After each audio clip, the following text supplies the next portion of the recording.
اور اگر آپ 12 قدموں کے پروگرام کو دیکھیں تو اس میں کتنا زیادہ ایمفیسس ہے کہ اگر آپ نشے سے نجات حاصل کرنا چاہتے ہیں تو آپ دیکھیے کتنے قدموں میں ذکر ہے خدا کی پاک ذات کا،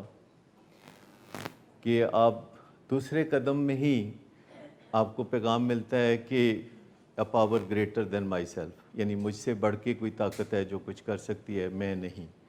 اور تیسرے قدم میں آپ فیصلہ کرتے ہیں کہ پھر اپنی مرضی اس کے پیچھے لگاتے ہیں۔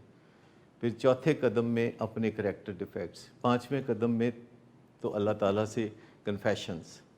اور چھٹے قدم میں آمادگی کہ ہاں میں بدل سکتا ہوں تو بدل جاؤں، اور ساتویں قدم میں اللہ سے کلیئر ریکویسٹ کہ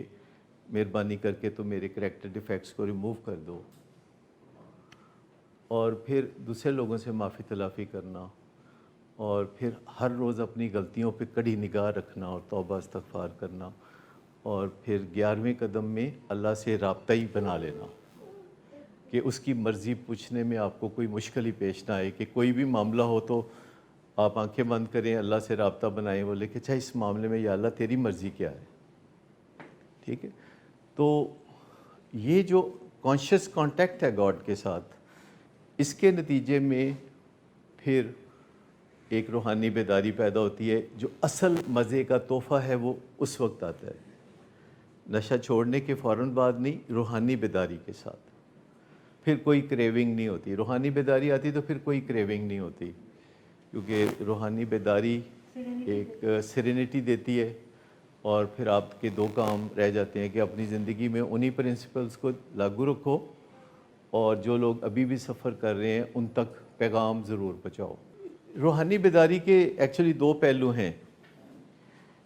ایک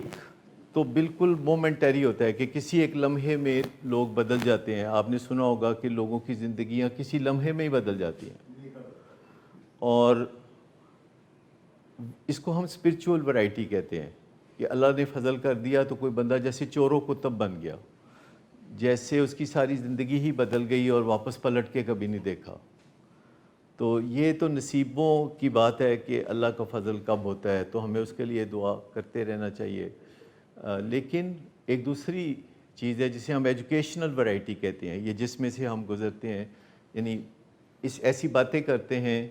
جو رستہ بنا کے دیتی ہیں، تو اس کو ہم ایجوکیشنل ورائٹی کہتے ہیں۔ ایجوکیشنل ورائٹی میں طے در طے آپ جمع کرتے رہتے ہیں اس قسم کا نالج جو کہ ہمیں اندر سے مصفح کر دے، تو یہ ایجوکیشنل ورائٹی ہے جس میں کوئی تھوڑا وقت لیتا ہے، کوئی زیادہ وقت لیتا ہے، لیکن عموماً سال دو سال میں جو علائشیں ہیں وہ ہٹ جاتی ہیں اور سیرینٹی آنا شروع ہو جاتی ہے، سیرینٹی اپنی جھلک دکھانا شروع ہو جاتی ہے، اور ہماری جو غرض و غایت ہے دنیا میں ہمیں وہ پتہ چلنا شروع ہو جاتی ہے، اور ہمارے اندر جو ہر وقت ایک کریونگ کی سی کیفیت رہتی ہے، جو امپلس رہتا ہے وہ ٹھنڈا ہو جاتا ہے، اور وہ ہے اصل جرنی جس کے لیے آپ اتنی مشکلات میں سے گزرتے ہیں۔